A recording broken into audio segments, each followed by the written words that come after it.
Amis de langue française, je vous salue dans le beau nom de Jésus-Christ. Vous savez de quoi nous avons parlé la dernière fois? C'était sur Hébreux chapitre 12, verset 12 à verset 24, écrit par l'apôtre Paul. Eh bien, voici encore ce que je pense de ce passage biblique qui dit: Fortifiez donc vos mains languissantes et vos genoux affaiblis. Vous ne vous êtes pas approché d'une montagne qu'on ne pouvait toucher et qui était embrasée par le feu, ni de l'obscurité, ni des ténèbres, ni de la tempête, ni du retentissement de la trompette, ni du bruit des paroles. Ce bruit était tel que ceux qui l'ont entendu ont refusé qu'il leur soit adressé un mot de plus. Ils ne supportaient pas, en effet, cette, comment dirais-je, cette consigne. Si même une bête touche la montagne, elle sera lapidée. Et le spectacle était si terrifiant que Moïse a dit: Je suis épouvanté et tremblant de peur. Vous, au contraire, mes amis, vous qui croyez en Dieu et en Jésus-Christ, au salut qu'il a apporté. Vous, au contraire, vous vous êtes approché du mont Sion, de la cité du Dieu vivant, la Jérusalem céleste, et ces dizaines de milliers d'anges en fête de l'assemblée des premiers-nés inscrits dans le ciel. Vous vous êtes approché de Dieu qui est le juge de tous, des esprits de justes parvenus à la perfection, de Jésus qui est le médiateur et du sang purificateur, porteur d'un meilleur message que celui d'Abel. Alléluia. Un autre problème auquel sont confrontées les personnes sauvées est qu'elles croient qu'après avoir demandé pardon à Dieu, pour leurs péchés, tout est rentré dans l'ordre, et qu'elles ne sont plus pécheresses, même si elles savent qu'elles commettront encore des péchés. Oui, je sais, mais Dieu pardonne mes péchés, alors je lui demande de me pardonner, et voilà, tout est bien. Ils en viennent à penser que les péchés qu'ils commettent maintenant ne sont que des erreurs ou des faiblesses humaines pour lesquelles Dieu ne peut ou ne veut rien faire.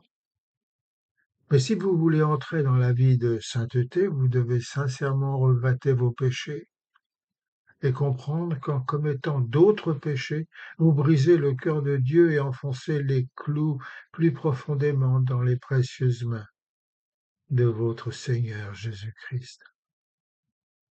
C'est là d'ailleurs, mes amis, la différence entre un chrétien qui a entendu parler de Dieu, qui a compris le message du salut. Il est venu au Seigneur, sa vie a été transformée, il est pardonné, libéré des péchés qui le hantaient, mais il réalise très vite que son cœur n'est pas dans l'harmonie complète avec Dieu. Son cœur perçoit que le Saint-Esprit tente de le convaincre de la présence de racines d'orgueil, d'égoïsme et de mauvaise humeur en lui. Mais cela ne va pas plus loin. Combien, mes amis, il est difficile pour un chrétien, pour un salutiste aussi, impliqué dans son Église à servir Dieu et son prochain, de confesser sa défaite face au péché. Seigneur, je te donne le trousseau de clés de ma vie, ok? Sauf celle-ci, je la garde si tu veux bien. Tu peux avoir toutes les pièces de ma maison, sauf la toute petite qui est en haut. Toutes mes idoles sont dans cette pièce. Et la vie de sainteté est inaccessible pour un tel chrétien. Au contraire, celui qui voit, écoute, comprend et obéit au Seigneur va apporter sur l'autel tout ce qu'il est, prêt à être brûlé en offrande par la flamme purificatrice de Dieu. La seule vision de Dieu suffit à convaincre l'enfant de Dieu de tout lui donner. un abandon total. Tenez, telle était l'expérience de Job dans l'Ancien Testament. Sa vie est décrite comme irréprochable et droite. Un homme intègre et vertueux, qui craignait Dieu, pourtant éprouvé par le feu, ayant résisté à de nombreuses tentations.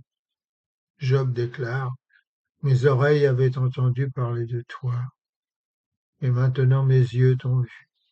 C'est pourquoi je me méprise moi-même, et je me répands sur la poussière et la cendre, sur ton autel, mon Dieu. Je viens offrir toute ma vie.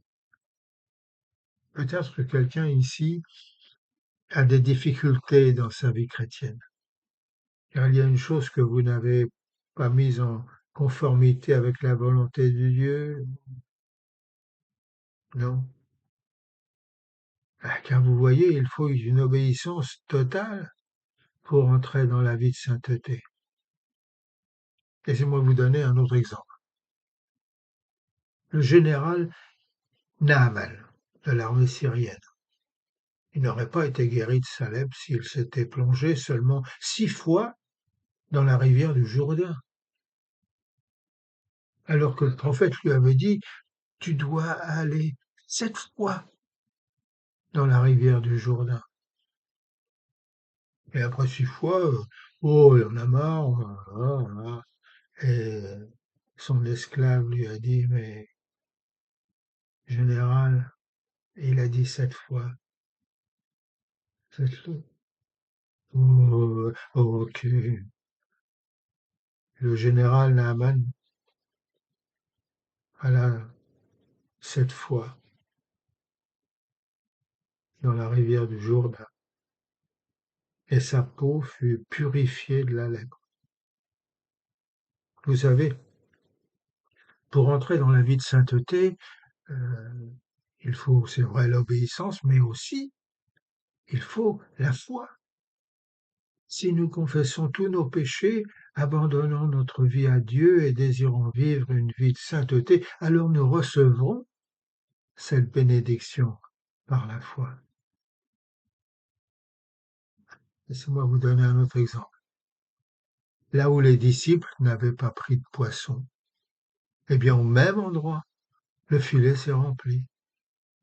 Même homme, même bateau, même filet, même mer, même endroit, l'échec s'est transformé en triomphe. Aussitôt, autre exemple, Pierre a maudit et renié son Seigneur à Jérusalem. Mais c'est à Jérusalem qu'il a célébré sa Pentecôte. Et encore, pendant des années, l'homme à la piscine de Bethsaïda avait attendu que l'eau s'agite. Eh bien, au même endroit, Jésus est passé par là et il a guéri l'homme immédiatement en réponse à sa foi. Alors, mes amis, eh bien, n'attendez pas d'être submergés par les émotions. Croyez maintenant, dites au Christ que vous désirez recevoir cette bénédiction maintenant. Purifie-moi, Seigneur, de tous mes péchés, libère-moi de moi-même et de mon orgueil, donne-moi la plénitude de ton Saint-Esprit maintenant, afin que je puisse vivre en paix avec tous les hommes et mener une vie sainte qui me permettra de te voir, Seigneur, de te suivre et d'amener les âmes à toi pour être sauvées. Essayez, vous verrez, l'obéissance et la foi et la sainteté sera là pour vous et le Saint-Esprit pour vous, pour s'assurer que vous alliez sur le bon chemin et pour vous aider tous les jours de votre vie. Et vous verrez, si ça a marché pour moi, ça devrait marcher pour vous aussi. Dieu vous garde.